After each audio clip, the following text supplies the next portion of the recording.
저희 기쁜 우리교회 2018년이죠. 작년 표어가 작년 주보를 보시면 알겠지만 늘 주님과 함께 라는 표어로 저희들이 한 해 동안 함께 교회를 섬겼습니다. 그리고 새해에는 아마 새해 주보를 보시면 알겠지만 그 앞면에 하나님이 일하십니다 라는 표어를 가지고 저희들이 한 해를 섬기려고 합니다. 그래서 이 앞에 현수막도요, 아마 계단 내려오시면 그 정면에도 똑같은, 좀 디자인은 다르지만 똑같은 문구가 서 있습니다. 하나님과 함께하면 하나님이 일하십니다. 저희들이 작년과 올해 이어서 계속해서 우리가 하나님과 함께 할 때 하나님이 우리를 위해서 일하시는, 그러니까 우리만 일한다고 생각하는 게 아니라, 우리만 하나님을 섬기는 게 아니라 하나님이 저와 여러분들을 위해서 일하십니다. 그리고 하나님이 교회를 위해서 일하십니다. 특별히 하나님이 우리 자녀들을 위해서 일하십니다. 그러니까 하나님이 일하시는 것이 어떤 모습으로 나타나는지 우리 함께 말씀을 통해서 살펴보려고 합니다.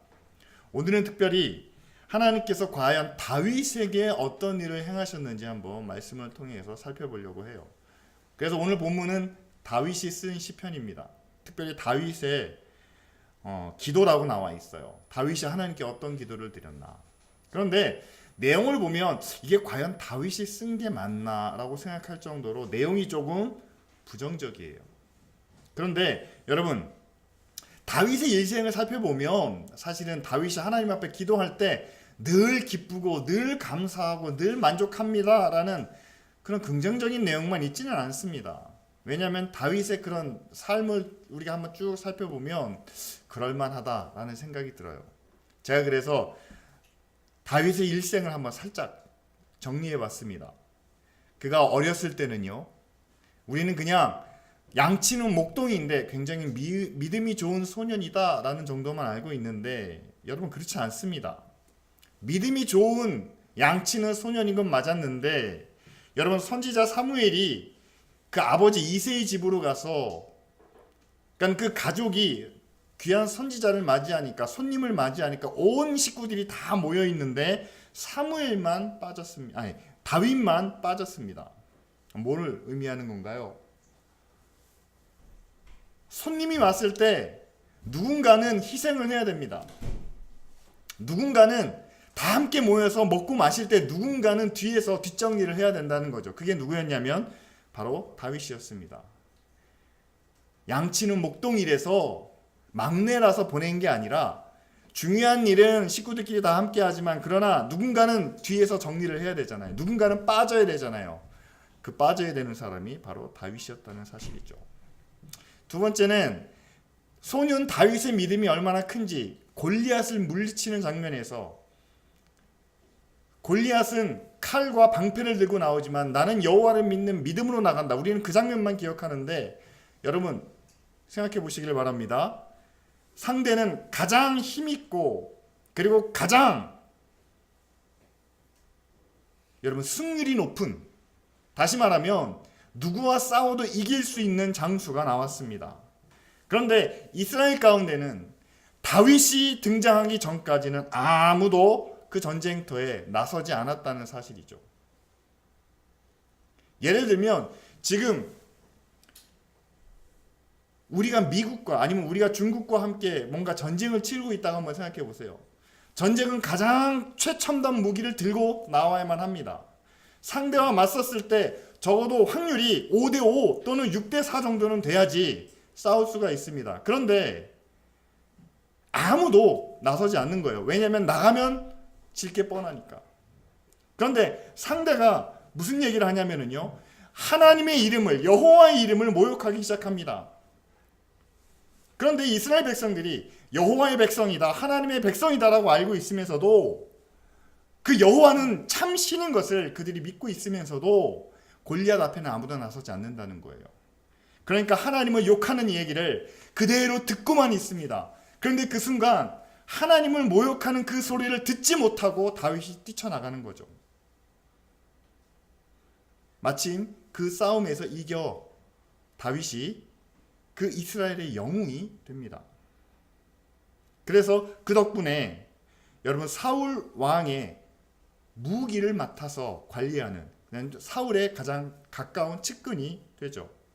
뿐만 아니라 이제는 이스라엘 백성들이 어디 전쟁에 나가게 되면 다윗이 그 앞에 서게 되는, 그래서 여러 차례 전쟁에서 승리를 거두는, 어려서부터 그런 많은 일들을 행하는 그런 소년이었습니다.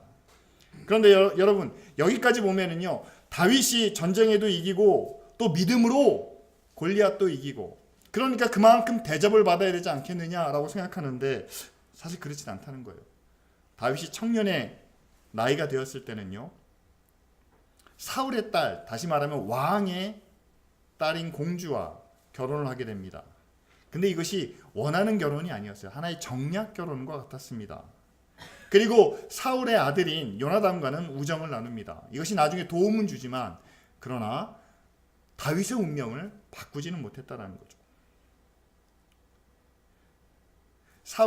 다윗이 이렇게 많은 사람들에게 인정을 받으니까 그 당시 왕이었던 사울이 다윗을 시기하게 됩니다. 그를 미워하게 됩니다. 그러면서 그를 죽이려 하는 그런 계획을 세우죠. 그래서 사울의 그런 위협을 떠나 여러 곳으로 방황하게 되는데, 처음에는 놉과 가드로 도망을 가고, 나중에는 아둘람으로, 모압으로, 나중에 엔디게 요새까지 갔다가, 뭐 지역 이름은 별로 중요하지 않습니다. 마지막으로 간 곳이 그가 블레셋으로 망명을 떠나게 된다는 사실이죠. 여러분, 다윗이 어렸을 때는요, 블레셋과 전쟁을 할 때 골리앗과 싸워 이겼어요. 그러니까 블레셋 하면은요, 다윗의 이름을 기억합니다. 우리의 가장 용맹스러운 골리앗을 이긴 이스라엘의 작은 꼬마 아이. 그런데 그 아이가 자라서 청년이 됐는데 다시 블레셋으로 망명을 왔다. 이건 이해가 잘 가지 않는 내용이죠.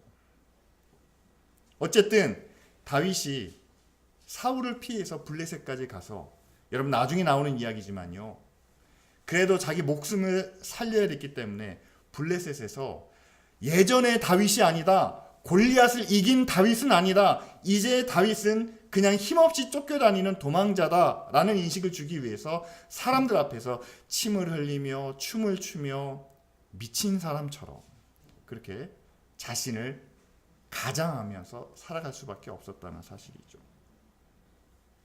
그럼에도 불구하고 그가 순간순간 사울을 만날 때나 아니면 이스라엘 군대를 만날 때나 그들과 싸우지 않고 그들을 피하며 결국 이스라엘과 사울을 이스라엘의 왕으로 인정해주는 그런 모습을 다윗의 청년기를 통해서 보게 됩니다. 그러다가 나중에 이제 결국 블레셋과의 전쟁을 통해서 사울과 요나단이 전사한 후에 이제 다윗이 자기의 고향과 같은 유다의 그 헤브론에서 유다 지파의 왕으로 스스로를 세우게 되죠. 그리고 난 후에는 시간이 지나서 이제 사울의 그 자손들을 다 정리를 한 후에 이제 이스라엘의 왕으로 등극하게 됩니다. 그런데 여러분, 이스라엘의 왕으로 등극한 게 끝난 게 아니에요. 이스라엘의 왕이 된 후에 그 다음에 여호와 하나님의 언약궤가 지금 예루살렘이 아닌, 자신이 있는 그 다윗성이 아닌 다른 곳에 있을 때 그 언약궤를 예루살렘으로 옮겨오게 되죠. 그리고 나서 그 이스라엘 여러 지역을 이제 정복하기 시작합니다. 그 주변에 있는 나라들을 정복하고 영토를 확장시키고, 그래서 결국 이스라엘의 어떤 전성기를 맞이하는 모습을 우리가 보게 되죠. 자, 이것이 어떻게 보면 다윗에게도 중년의 시기가 아닌가 생각을 합니다. 그런데 그 중년의 시기에 그에게도 한 가지 시련의 때가 찾아옵니다. 그도 실수할 수 있는 한 인간이었습니다. 저희가 어떻게 계산을 하냐면요, 다윗이 죽고 난 후에 솔로몬이 왕이 된 때가 솔로몬이 한 20살 정도 됐을 때라고 저희들이 추측을 해요. 그러면 다윗이 80세까지 이제 다스리게 되는데 60이 넘은 60 근방에 50대 후반이나 아니면 60대 초반에 그가 범한 범죄가 있는데, 그게 뭐냐면요, 밧세바와 간음을 하게 됩니다. 그리고 그것을 은폐하기 위해서, 감추기 위해서 우리아를 전쟁터에 보내 의도적으로 살해하는 거죠. 자신의 손으로 하진 않았지만 그러나 군대 장관 요압을 통해서 우리아를 가장 극렬한 전투에 참여하게 하고 뒤로 후퇴하는 그런 작전을 통해서 우리아를 살해하는 그런 죄를 범하게 됩니다. 나중에 선지자를 통해서 그 죄가 드러났을 때 다윗은 물론 회개하고 하나님 앞에 돌아왔지만 그러나 그때부터 다윗에게 여러 가지 시련들이 찾아오게 되죠. 자녀들 사이에 여러 가지 분란이 일어나는데 여러분 암논이라는 아들이 있었습니다. 근데 자기 여동생 베다른 여동생이죠. 베다른 여동생을 욕보이게 됩니다. 그리고 그 여동생의 친오빠인 압살롬이 이에 보복해서 암논을 살해하게 되죠.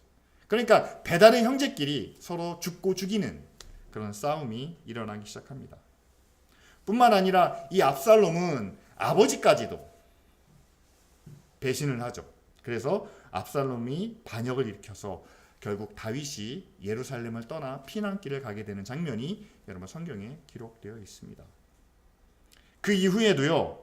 베냐민 지파인 세바가 반란을 일으키고 나중에는 다윗 말기에는 또 다른 아들이에요. 아도니아라는 아들이 이제 내가 왕위를 물려받을 건데 내가 내 아버지보다 아버지가 죽기 전에 내가 먼저 왕위를 차지해야 되겠다 라고 해서 이 아도니아가 반란을 마지막으로 일으키게 됩니다.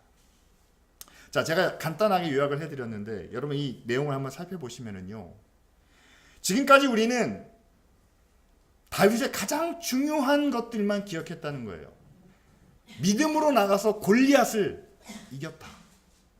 그리고 전쟁터에 나갈 때마다 사울은 천천히요, 다윗은 만만이다. 그러니까 사울보다 더 뛰어난, 지략이 뛰어난, 용맹이 뛰어난 그런 장군이었다.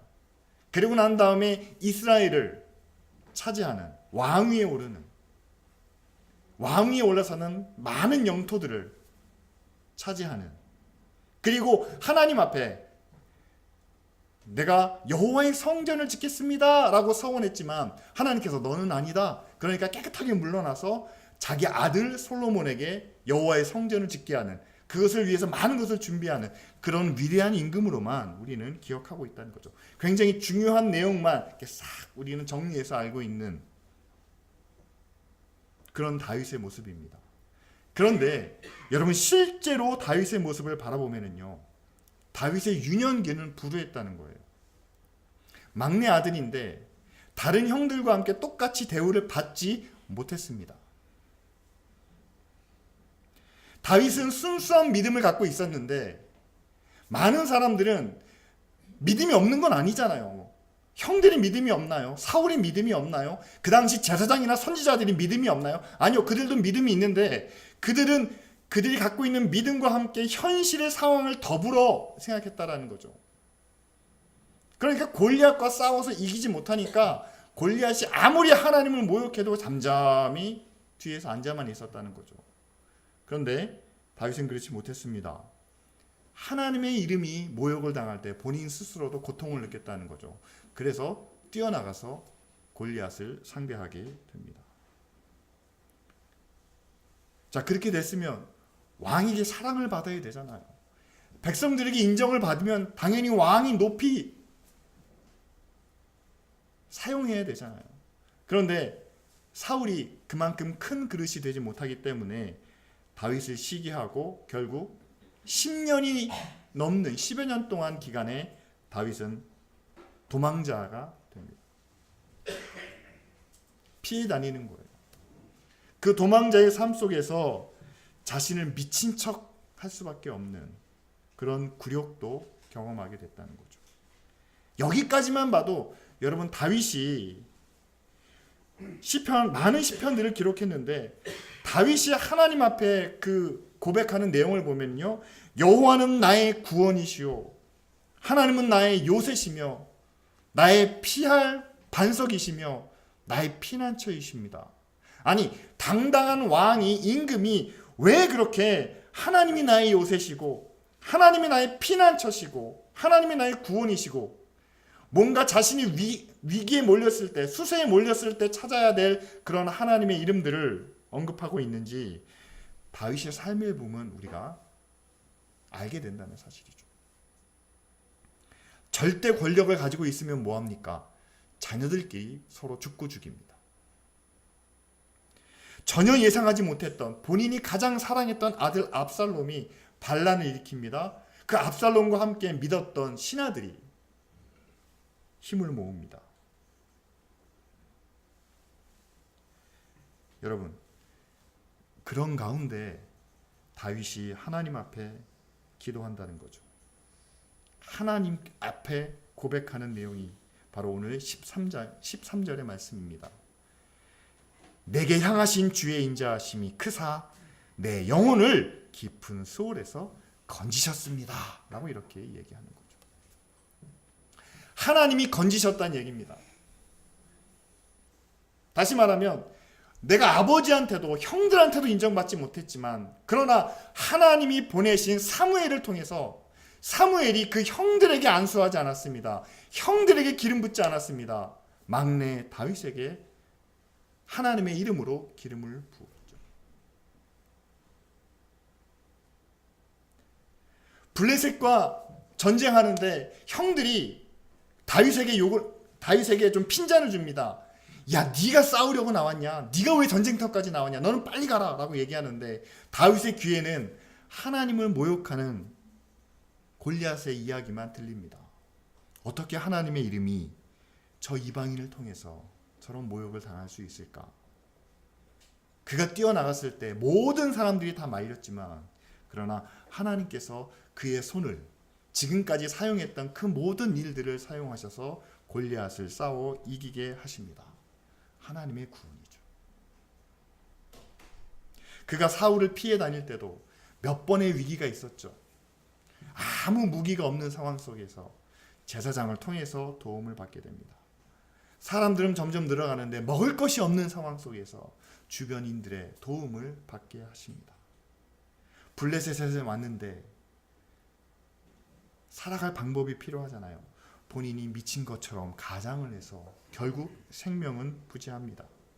그런데 그 자리에서 하나님이 다윗을 구원해 주시죠. 블레셋과의 전쟁에서 사울이 그리고 그 아들 요나단이 전사를 하게 되고 결국 다윗은 돌아와서 이스라엘의 왕으로 다시 세우시는 하나님. 이걸 볼 때 하나님께서 다윗을 구원해 주셨다라는 말씀이 정말 사실인 것을 우리가 발견하게 되죠. 그렇습니다. 여러분, 믿음 좋은 사람이 원만하게 순탄하게 형통한 길로 가서 이스라엘의 왕이 되었다는 것은 다윗의 스토리가 아닙니다. 어릴 때부터 믿음이 좋은 소년이었지만 골리앗과 싸워서 이기는 그런 놀라운 능력도 믿음도 갖고 있었지만 그러나 다윗은 많은 시련과 고난을 겪었다는 사실이죠. 그것을 통해서 하나님이 나의 구원이시고 나의 요새시고 나의 피난처시라는 것을 절실하게 경험한 후에 하나님께서 그를 이스라엘의 왕으로 삼으시는 것을 봅니다. 여러분, 자기를 죽이려는 왕의 옆에서 그렇죠? 창도 던집니다. 화살도 쏩니다. 그렇게 자기를 위협하는 그 왕의 뒤에 서서 왕을 지키는 왕과 함께 더불어 살아가는 다윗의 모습은 오늘 말씀 가운데 나타나지 않습니까? 여호와께서 나를 스올에서 지옥에서 구원해 주셨습니다. 정말 그런 고백이 맞는 말이겠죠. 여러분, 하나님께서는 다윗을 그 지옥 같은 상황에서 구원해 주신 것처럼 지금 우리에게도요, 하나님의 구원은 우리를 그런 가운데서 구원해 주신다는 사실입니다. 조금 안 좋은 곳에서 조금 좋은 곳으로 옮겨주시는 것이 구원이 아닙니다. 불편한 데서 편안한 데로 옮겨주시는 것이 구원이 아닙니다. 다윗처럼요, 부모님에게 인정받지 못해서 열등감에 쌓여있는 그 어린 소년을 기름 부으심으로 장차 하나님께서 너를 사용하실 것이다 라는 믿음을 주시는 그것이 바로 구원이라는 거죠. 여호와의 이름이 모욕받는 가운데 스스로 왜 나는 믿음이 있으면서 아무것도 할 수 없나 다 그렇게 생각할 때 다윗 혼자 하나님의 이름을 위해서 그 믿음을 가지고 내가 나아갑니다 라고 했을 때 그 어린 소년의 손을 통해서 적장 골리앗을 무너뜨리게 하시는 이것이 바로 하나님의 구원이라는 거죠. 그리고 자신이 섬기는 왕이 자기를 죽이려 하는 그런 상황에서도 그 손에서 보호하시고 또한 그 손으로부터 떠나 도망자의 길을 감해도 그를 끝까지 지켜주시는 바로 이것이 하나님의 구원이라는 겁니다. 여러분, 지금 우리도 하나님의 구원의 손길이 필요하죠. 왜냐하면 지금 우리가 사는 게 정말 우리가 말로 표현하지 못해서 그렇지 간혹 우리도 지옥과 같은 상황을 직면하게 됩니다. 여러분 안 그렇습니까? 남들은 다 잘 되는 것 같은데 다들 성공하는 것 같은데 어떻게 나만 이런지 우리도 그런 열등감을 갖고 있죠. 또 한 가지는요. 우리가 믿음으로 사는데 믿음으로는 아무것도 바꿀 수 없는 것처럼 느낄 때가 있습니다. 우리가 믿음으로 기도하면 하나님이 들어주신다, 하나님이 응답하신다라는 그런 말씀을 우리가 붙잡고 나아가지만 그러나 그런다고 나라가 변할까요? 사회가 달라질까요? 회사가, 기업이 달라지겠습니까? 아닐 것 같아요. 아무리 우리가 믿음으로 애써도 나라나 사회나 기업은 달라지지 않을 것 같습니다. 오히려 우리가 그런 사회와 기업에 맞춰서 우리가 그들에게 맞춰서 살아가는 게 지혜로운 방법인 것 같아요. 그들이 원하는 대로 우리가 그냥 순순히 따라주는 것이 성공할 수 있는 방법이고 그렇게 해야 우리도 편하고 그렇게 해야 우리가 좀 더 많은 것을 누릴 수 있는 것처럼 생각이 됩니다. 예. 세상에 맞춰서 살아가는 것, 여러분 그것이 다 잘못된 것은 아닙니다. 그러나 세상과 맞춰가는 그 발걸음만큼 하나님이 그 세상 가운데 계신다는 것을, 아니 하나님이 그 세상을 다스리신다는 것을 우리가 믿고 인정하며 살아가는 그런 모습이 우리에게도 필요하다는 거죠. 다윗이 도망자로 블레셋에 있을 때, 아니면 광야에 있을 때, 아니면 저 변방으로 다닐 때 그가 한 번도 자기 나라, 자기 하나님에 대해서 부인하거나 그것을 거절하지 않았다는 사실입니다. 이스라엘을 욕되게 하지 않았습니다. 여호와의 이름을 한 번도 부인하지 않았습니다. 블레셋에 있어요. 블레셋 왕 밑에서 그냥 얻어먹고 살고 있습니다만 그러나 여호와의 이름을, 이스라엘 이름을 한 번도 부인하거나 거절하지 않았다는 사실이죠. 우리도 지금 세상에서 살아갑니다.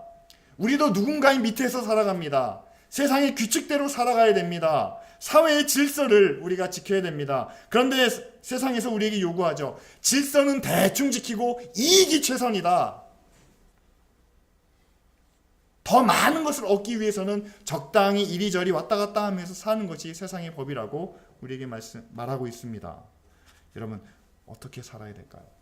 세상 가운데 살지만 그러나 세상 위에 계신 하나님을 결코 부인하지 않는, 그리고 결코 잊지 않는 그 다윗을 향해서 하나님이 행하신 구원을 우리도 함께 기억해야 된다는 사실이죠. 여러분 13절 말씀은요 과거형이에요. 하나님께서 나를 지옥에서 구원해 주셨습니다. 그의 가정에서, 또한 그가 도망다니는 그런 상황 속에서 하나님의 구원을 경험했던 그런 다윗이 16절에 보면은요 또 한 번 하나님의 구원을 구하고 있습니다. 내게로 돌이키사 내게 은혜를 베푸소서. 주의 종에게 힘을 주시고 주의 여종의 아들을 구원하소서. 저는 그렇게 한번 생각해 봅니다. 지금 이 시편을 쓸 때는요 다윗은 이스라엘의 왕이지 않았을까 생각을 합니다. 왜냐하면 과거형으로 하나님의 구원을 이미 경험했기 때문에 도망자였다가 이제 구원받았기 때문에 이제 왕 위에 올랐는데 이스라엘의 절대 권력을 가지고 있는데 그 자리에서도 다윗은 하나님을 향해서 은혜 베풀어 주시기를, 그리고 나에게 힘을 주시고 나를 구원해 주시기를 다시 한번 하나님 앞에 구하고 있습니다. 뭘 구하는 걸까요? 이미 힘이라면, 권력이라면 이스라엘의 가장 큰 권력을 가지고 있습니다. 그리고 그가 누리고 있는 모든 영광과 모든 부귀와 이 모든 것은 다른 누구와도 비교할 수 없을 텐데 욕심이 너무 지나친 건가요? 더 많은 것을 얻고 싶은 건가요? 아니요. 우리가 알고 있는 다윗이라면 그는 그렇지 않을 겁니다. 다윗이 하나님께 은혜를, 하나님의 구원을, 하나님의 힘을 구하고 있는 이유는 우리가 알고 있는 것처럼 그가 노년에 경험했던 그런 사실 때문이죠. 그도 완전하지 못했습니다. 그래서 간음을 저질렀고 사람의 생명을 빼앗았습니다. 근데 그게 자기 죄로만 끝나는 게 아니라 자식들까지도 똑같은 죄를 범합니다. 오빠가 누이를 범합니다. 그의 반감을 품고 자기 형제를 죽입니다. 형제만 죽이는 게 아니라 이젠 아버지까지도 왕에서 쫓아내고 자기가 권력을 차지하려고 합니다.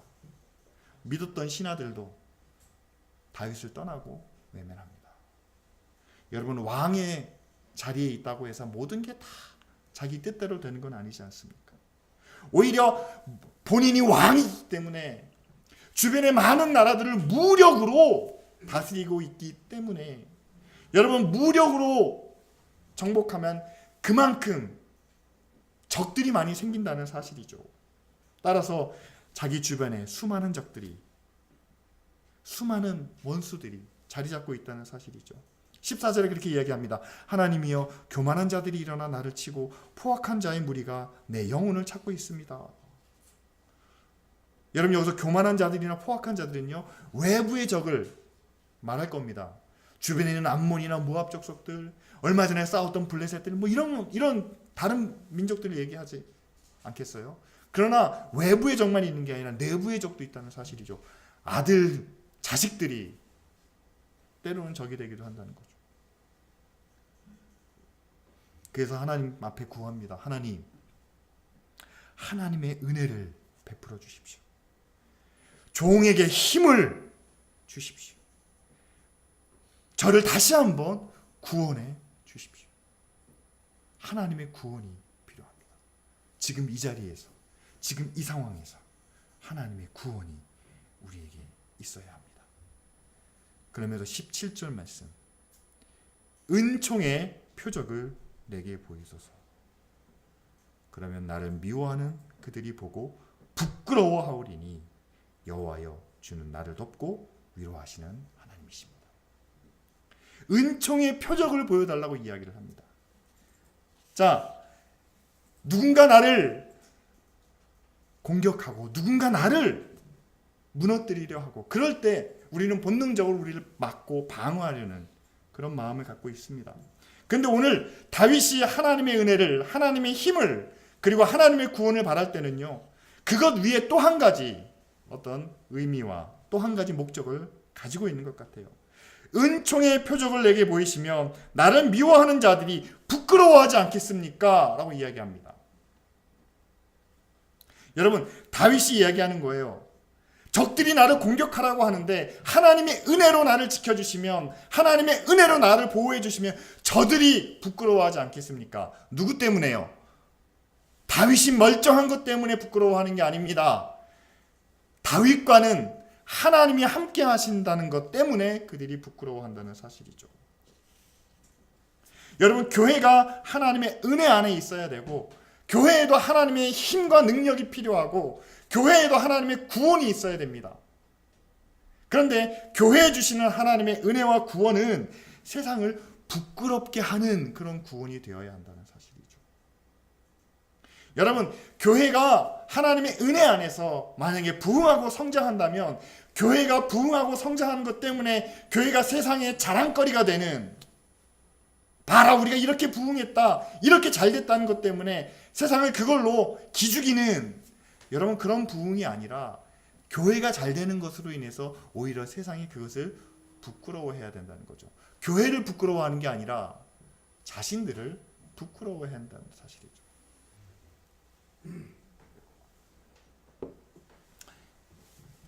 여러분, 어떻게 하면 교회가 세상을 부끄럽게 할 수 있을까요? 우리가 잘났다 자랑하면 여러분 세상이 어떻게 얘기하던가요? 그래 니네 잘났다 라고 합니다. 그것을 오히려 비난합니다. 그것을 오히려 이기적이라고 평가합니다. 세상이 부끄러워할 수 있는 모습, 세상이 우리를 보면서 그래 우리가 잘못했다는 것을, 우리가 부족했다는 것을, 우리가 잘못 판단했다는 것을 그들이 스스로 뉘우치고 자신을 부끄러워할 수 있게 하는, 여러분 그런 은혜와 그런 능력이 과연 어디에 있겠습니까? 80년대 90년대는요 교회 안에 그런 신학이 있었습니다. 우리가 잘 되면 세상이 우리를 부러워해서 하나님께로 올 거라고 믿었어요. 왜냐하면 모두가 가난했기 때문에, 모두가 힘이 없었기 때문에 교회가 부흥하면, 잘 되면 돈과 명예와 권력을 교회 안에 많은 것이 모이면 세상이 우리를 부러워해서 교회로 올 것이다 라고 이렇게 생각했습니다. 그래서 정말 교회가 열심히 했어요. 성도들이 열심히 헌금했습니다. 목사님들은 교회를 정말 멋있게 지었습니다. 잘 세웠습니다. 그런데 그 후에 10년, 20년이 지난 후에 사람들이 교회를 부러워해서 지금 교회로 나오고 있나요? 잠깐, 아주 잠깐이나마 교회 가면 복 받는다는 이야기 때문에 사람들이 몰려왔지만 여러분 시간이 지나면서 사람들이 교회를 떠나기 시작합니다. 그 이유는 그거예요. 교회가 변질됐다는 거죠.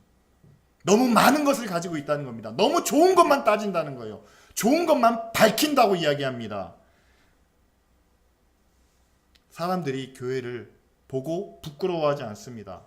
오히려 교회를 향해서 너희 스스로 부끄러워하라고 이야기합니다.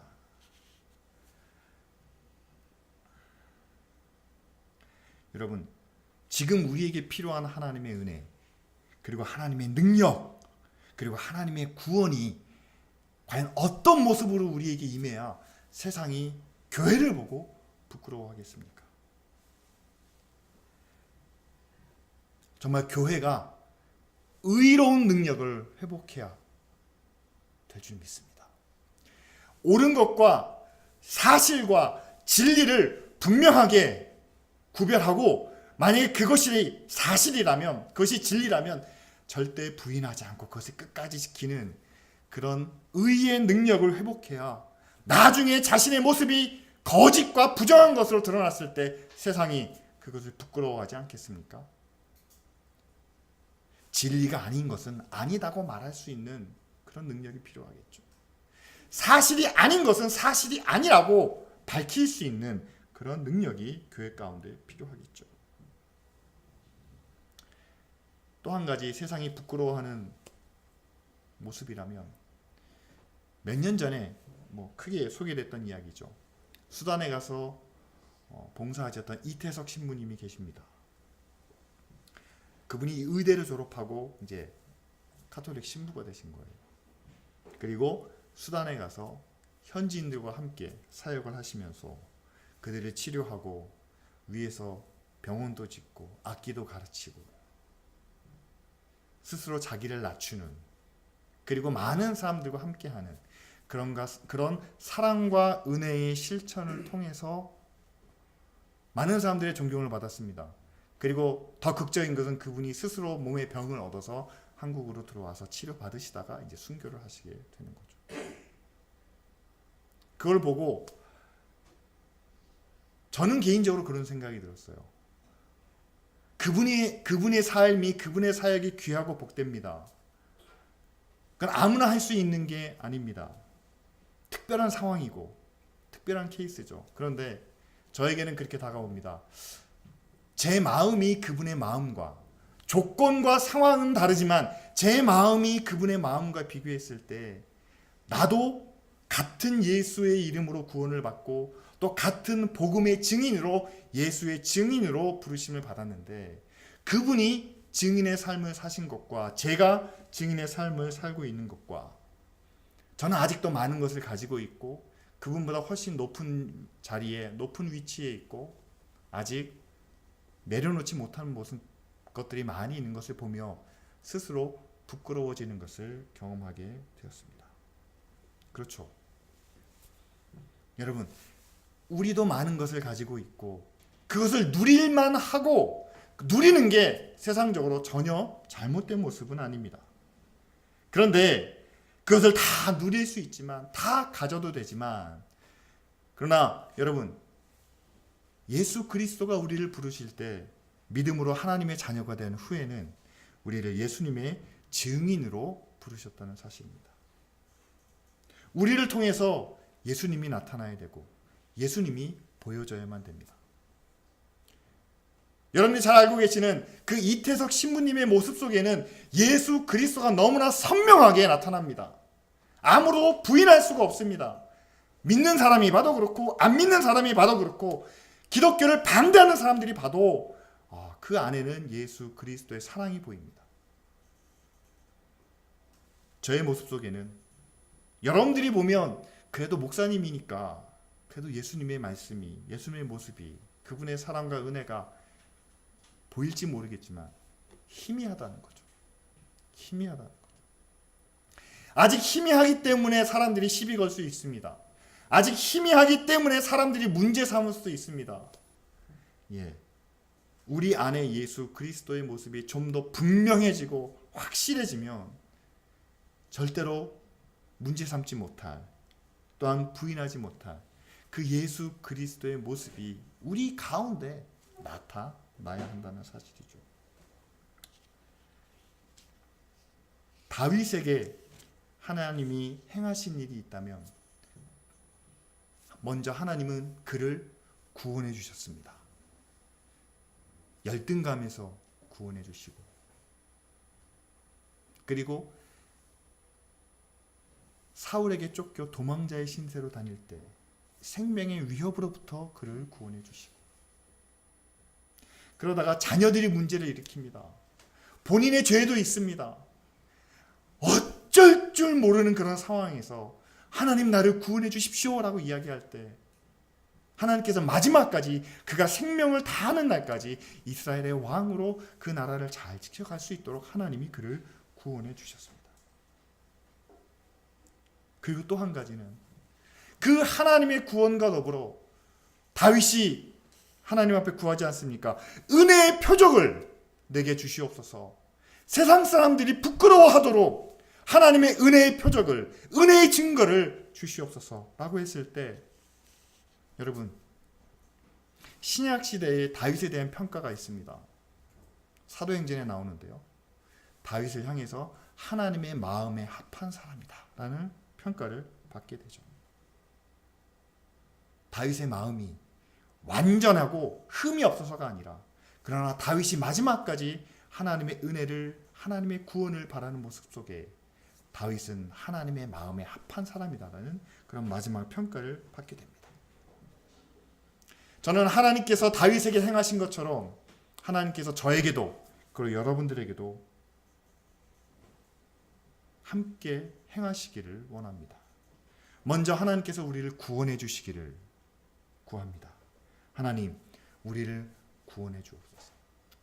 다윗처럼 열등감에 사로잡힌 우리가 믿음으로 뭘 하려고 하는데 아무도 나를 도와주는 사람 없이 아무도 나를 인정해 주는 사람 없이 그래도 내가 믿음으로 살려고 하는데 그런데 그 믿음으로 행할 때 돌멩이 하나가 골리앗 머리에 박혀서 골리앗이 뒤로 넘어지는 일, 여러분 확률로 따질 수 없는 그런 드문 일 아니겠습니까? 아무도 기대하지 못했던 일. 그러나 우리가 믿음으로 살려고 우리가 하나님의 말씀을 지키려고 할 때 그때 하나님의 도우심을 받아서 행한 작은 일, 작은 행동, 작은 결단, 작은 변화가 큰 산을 무너뜨릴 수도 있는 여러분 그게 바로 하나님의 은총이라는 거죠. 그리고 그 은총의 증거라는 사실이죠. 하나님께서 저와 여러분들에게 2019년 한 해 그런 은총의 증거를 보여주시기를 바랍니다. 그 은총의 증거가 우리에게 있어야, 여러분, 세상 사람들이 우리를 부러워하는 시대는 끝났습니다. 예, 저는 그렇게 말씀드리고 싶어요. 세상 사람들이 교회를 부러워하는 시대는 끝이 났습니다. 안 믿는 사람이 믿는 사람을 부러워하는 시대도 끝이 났습니다. 왜냐하면요, 이제는 물질주의를 사람들이 다 비판하고 나서요, 돈 많은 사람 이제는 부러워하지 않습니다. 돈을 어떻게 사용하느냐가 문제예요. 그렇다면요, 이제는 교회도 생각을 바꿔야 됩니다. 세상 사람들이 부러워하는 교회를 만드는 게 아니라 교회 때문에 세상 사람들이 부끄러워할 줄 알아야 된다는 사실이죠. 그러니까 우리의 모습을 바꿔서 너희들이 그렇게 사는 것은 부끄러운 일이다 라는 것을 우리가 보여주고 우리가 증거해야 된다는 사실이죠. 이 시간 우리가 함께 기도하기를 원합니다. 하나님의 구원이 저와 여러분들에게 필요하죠. 그리고 하나님의 구원이 기쁜 우리 교회에도 필요합니다. 하나님, 우리를 삶에서, 우리를 지금 상황에서 구원하여 주옵소서. 두 번째는 정말 하나님의 은혜의 증거를 우리 가운데 허락해 주시옵소서. 하나님이 우리와 함께 하시는 것을, 하나님이 우리를 위해서 일하신다는 것을, 하나님이 나를 대신해서 싸워주신다는 것을 경험하게 하여 주옵소서. 그리고 이제는 우리를 통해서 하나님이 하실 일들이, 이제는 우리가 세상을 부끄럽게 하는, 우리의 사랑을 통해서, 거짓없는 믿음을 통해서, 의를 지키는 바른 모습을 통해서 세상을 부끄럽게 하는, 하나님 없는 자들이 부끄러움을 당하는, 믿음을 떠난 자들이 부끄러움을 고백하는 그런 교회와 그런 믿음의 사람이 될 수 있도록 이 시간 다 같이 함께 통성으로 기도하겠습니다.